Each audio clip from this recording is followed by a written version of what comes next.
हाय दोस्तों, आदाब। मैं अभी अम्बरी रहमान साहिबा के घर पर बैठा हूं। अम्बरी रहमान जो एक बहुत अच्छी अदीबा हैं, शायरा हैं और बहुत अच्छी ओरेटर हैं। आज जब मैं इनके घर पर आया तो मैंने सोचा कि इनसे बातचीत की जाए और एक वीडियो बनाया जाए। तो जी अम्बरी रहमान साहब, आप अपना हमारे दर्शकों से अपना तारुफ कराएं। पहले तो सबको सलाम, नमस्ते।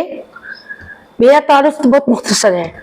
मैं मोतिहारी शहर इस चंपारण जहाँ बापू ने अपना पहला मतलब शुरू किया था काम। तो खैर मैं अम्बरी रहमान, मेरी तालीम डबल में है, उर्दू एंड सोशियोलॉजी में। मेरे वालिद ने चाहा था कि मैं डॉक्टर बनूं, मगर खिदमत तो डॉक्टर पे भी है, लेकिन मैंने चुना अदब को, क्योंकि अदब के जरिए अगर हम अपने कलम के जरिए भी बहुत कुछ कर सकते हैं। तारीख गवाह है, बड़े बड़े मुल्कों को में जो तलवार और बंदूक ने काम नहीं किया, वह कलम ने किया। तो मैंने उसको चुना और माशाल्लाह मेरी गज़लें हैं, मेरी अफसाने, मेरे आर्टिकल्स, मेरी 2 किताबें छपी, गज़लें भी छपती रही मुख्तलिफ अच्छे किताबों में, और पेपर में अक्सर मेरे आते रहते हैं। बस आपकी पहली तख्लीक कौन सी रही? मेरी पहली तख्लीक जब मैं 10th में थी तो मैंने एक अफसाना लिखा था, हम सब एक हैं, और वो एक वहाँ के मुकामी पेपर में शाया हुआ। तो आपको पता है, उसको दुख्तरे चंपारण के लिए करके मेरे लिए हमको एक अवार्ड से नवाजा गया। लेकिन बड़ी हैरत की बात है कि आज सालों गुजर गए, जिस टॉपिक पे मैंने उस अफसाने को लिखा था आज भी वो बिल्कुल ताज़ा तरीन है, कि उसका नाम था हम सब एक है। एक तोते का अफसाना था, जिसमें था कि एक तोता है जिसको बहुत शौक है कि वो इंसान के बीच रहे, इंसान की तरह नाम पाए। तो उसने क्या किया कि वो एक दिन गलती से किसी मुस्लिम के घर कैद हो गया। फिर उसको वहां पे कलमा पढ़ाया गया, उसका मुस्लिम नाम महमूद रखा गया। बहुत खुश था, भाई हमको भी इंसान की तरह नाम मिला महमूद, यहाँ ला इलाहा इल्लल्लाह पढ़ाया जा रहा है। फिर उसके कोई दोस्त आए, सेठ कपूर, तो उनके बेटे ने जिद किया तो उसने अपने दोस्त के बेटे को मुझे दे दिया। तो जब तोता वहां से सेठ कपूर के यहाँ गया तो उसको महमूद की जगह उसका नाम रख दिया गया मोहन, और वहां पे उसको कलमे की जगह राम राम करने लगा। तो समझ नहीं पाया कि ये इंसान की कौन सी शक्ल, कौन सा रूप है। खैर अपने को उसमें ढाल रहा था, तब तक एक दिन अचानक वो पिंजरे का दरवाजा खुलता है और वो तोता उड़ जाता है। उड़ के वो झाड़ में जब फंसता है तो एक क्रिश्चियन पीटर के घर हाथ आ जाता है। फिर पीटर उसको ले जाके अपने घर भी रखता है, उसको उसका नाम क्रिश्चियन देता है, और फिर उसको फादर इंग्लिश का प्रेयर कराता है। तो ये बहुत तोता कंफ्यूज हो जाता है कि या खुदा, हम लोग सिर्फ परिंदे कहलाते थे, एक कौम एक नाम। तो मतलब इंसान इसलिए एक दूसरे का नाम रखते हैं ताकि एक दूसरे के मजहब को पहचाने। तभी बाहर से बहुत शोरगुल होता है, और तोता जब उड़ के, जब उसको पता चलता है कि अरे जो कल तक दोस्त थे वो आज मजहब के नाम पे मारपीट कर रहे हैं, लड़ रहे हैं, झगड़ रहे हैं, तो तोता उड़ जाता है और फिर अपने दोस्तों के पास उस पुराने पीपल के दरख्त पे आता है।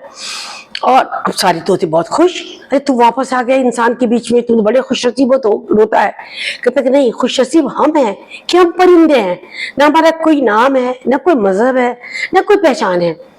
हमने इंसानों के बीच में रह के बस यही पाया और देखा कि वो लोग एक नाम भी रखते हैं इसलिए ताकि कभी वक्त पड़े तो उसको बहाना लेके एक दूसरे को काटे, मारे, दुश्मनी करे। इस तरह की कहानी। और आज भी देखिए वो सेम प्रॉब्लम वो कल भी था, आज भी, शायद आखिर तक रहेगा।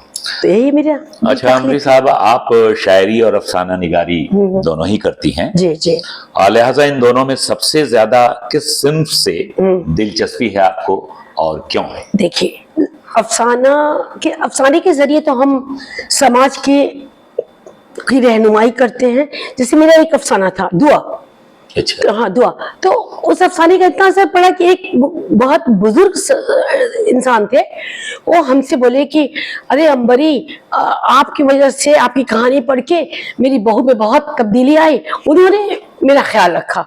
तो इस तरह से मैंने बहुत सारे अफसाने ऐसे लिखे जिसपे सोसाइटी पे असर पड़ा, और बड़े अच्छे अच्छे किताब जैसे 20वीं सदी, पाकीज़ा आंचल, शमा, और उसके बाद से बहुत सारे लॉट ऑफ मशरिकी आंचल, खातून मशरिक, गुलाबी किरण, बाजी, सब में हम छपते रहे। अब पूरी दुनिया से मेरा फैन मिलाता रहा। तो अफसाने का बिल्कुल अलग काम है, लेकिन गजल जो होती है वो भी अपने तरीके से बहुत ही अहम है। उसके जरिए भी हम अपने दिल की बात को कह सकते हैं। जैसे ये गजल, एक शेर है मेरा, जब बहुत ये नाम पता और लोग पूछ रहे थे और मजहब की वक्त, तो मैंने लिखा था, उसकी 4 लाइन में सुना देती हूँ। हाँ बिल्कुल। लोग पूछते हैं पता मेरा, लोग पूछते हैं पता मेरा, मैं किस किस को क्या बतलाऊंगी, तेरी मिठाइयाँ मेरी सेवैयाँ आपस में घुल मिल जाएंगी। वाह। खाक में मिले हैं जो मेरे बुजुर्ग, उनको अब कैसे उठा कर लाऊंगी। ये वतन है अंबरी का भी, मैं भी उतना ही प्यार करती हूँ, इसी खाक में एक दिन मिलकर सबको अपना पता बताऊंगी। बहुत खूब, बहुत खूब, माशाल्लाह।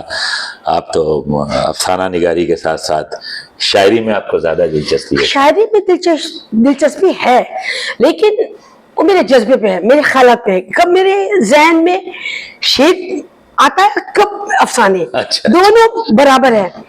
लेकिन हाँ, शायरी ज्यादा लिखती हो सिचुएशन के हिसाब से। सिचुएशन के हिसाब से। जब सिचुएशन कुछ ऐसा होता है तो उस पे कोई अफसाना लिख देती हैं। हाँ। और कभी कुछ अभी मंदिर मस्जिद लिखिएगा तो उसके लिए भी लिखे थे, बहुत अच्छे, बहुत अच्छे नज़म लिखे थे। मंदिर मस्जिद के लिए पढ़ते देखा सबको, कोई इंसानियत के लिए मरता नहीं। तो इस तरह करके लिखते रहते हैं। तो हम गजल को जल्दी से उसकी तर्जुमानी मतलब लिख सकते हैं, और अफसाने में तो थोड़ा सा लगता है। मैं कह रहा था कि नई उर्दू गजल, यानी आज जो गजलें कही जा रही हैं, जी जी, उनके बारे में आपकी क्या राय है? देखिए, आजकल नई गजलें कहीं पुरानी गजलों से बेहतर। फैज अहमद फैज के बाद आप उठाकर देख लीजिए कितनी तब्दीलियां आई।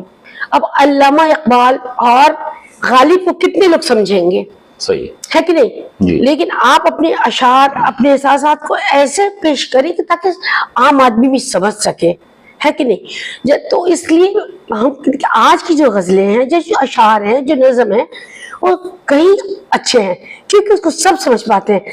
अल्लामा इकबाल और गालिब को समझने के लिए बहुत जहन और बहुत दिमाग चाहिए, बहुत तालीम चाहिए, और आज भागते दौड़ते वक्त में किसी के पास इतना वक्त नहीं है जो इनको समझ पाए। तो फिर आज की गजलें ज्यादा बेहतरीन है, जो सादगी से आप किसी को समझा सकते हैं और हम समझ सकते हैं। आपने अफसाना भी लिखा है, तो आप अपने चंद अच्छी कहानियों के बारे में बताएं। जी, वैसे तो किसी भी आप मुसन्निफा या किसी भी शायरा से पूछेंगे तो कहे, वो नहीं कहेगी कि मेरे सारे अच्छे हैं। बट मेरी एक किताब छपी है, मिट्टी की खुशबू, जिसको एकेडमिक अवार्ड भी मिला। मिट्टी की खुशबू, मिट्टी की खुशबू एकेडमिक अवार्ड मिला माशाल्लाह। कितनी कहानियां हैं उस मजमूए? उसमें नहीं तो नहीं 20-22 कहानियां, 20-22। तो उसमें माशाल्लाह भी कश्मीर यूनिवर्सिटी, हैदराबाद यूनिवर्सिटी, उससे PhD हो रही है। तो उसमें बहुत अच्छी अच्छी मेरी कहानी है, जैसे कि जमीन की भूख, जो कल भी थी ताजा, आज भी और हमेशा रहेगी। एक है ये तेरा गम ये मेरा गम, उसको हम लिखे थे आज से 10 साल पहले। उसमें है कि कश्मीर की कहानी है कि जैसे मतलब एक दूसरे कौम की लेडीज जाती है कश्मीर, वहाँ के जो हालात हैं उनसे मिलके, मतलब ऐसे है, इसको तो पूरी कहानी बताएंगे तो बहुत काफी लंबा हो जाएगा इंटरव्यू।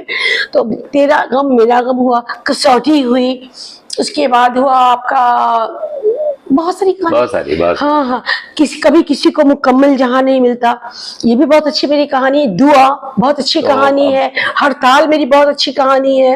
अब अंबरी साहबा, अब तक आपकी कितनी किताबें शाये हो चुकी हैं? मेरी किताबें तो 2 ही शाया हुई है, रंगे हाथ, मिट्टी की खुशबू, बस। लेकिन मतलब इंडिया की जितनी अच्छे अच्छे मैगजीन्स हैं उन सब में मैं छपती आई हूँ जी, शाया होती रही हूँ। और अगली किताब हम इंशाल्लाह नज़म की चाह रहे हैं, गजलों की। आपके ख्याल में हमारा अदबी माहौल कैसा है आजकल? आजकल अदब तो देखिए, अब हम लोग अदब से बहुत दूर होते जा रहे हैं। जब तक हम अपने अदब से नहीं जुड़ेंगे, हम अपनी पहचान तो नहीं कर सकते, ना जान सकते हैं। अब देखिए, लोग अदब की बजाय उर्दू हिंदी अदब का तो कुछ मतलब ही नहीं रह गया, सब तो फना हो रही है। अब हम लोग की ये ड्यूटी, ये फर्ज बनता है कि हम अदब को फिर से जिंदा करें। अदब से जुड़ के ही कोई इंसान अपने समाज की, अपनी सोसाइटी की परेशानी को रियल में समझ सकता है। तो अदब रहा नहीं, लेकिन हमारी कोशिश होनी चाहिए कि फिर से अदब जिंदा रहो, सबके कुछ समझ में आए, और अदब के लिए हम जो भी कर सकते हैं हमें करना चाहिए। जी चलिए अमरी साहबा, बहुत अच्छी कोशिश है आपकी, मेरी दुआएं आपके साथ हैं। जी शुक्रिया, बहुत बहुत शुक्रिया, आपने अपना कीमती समय दिया।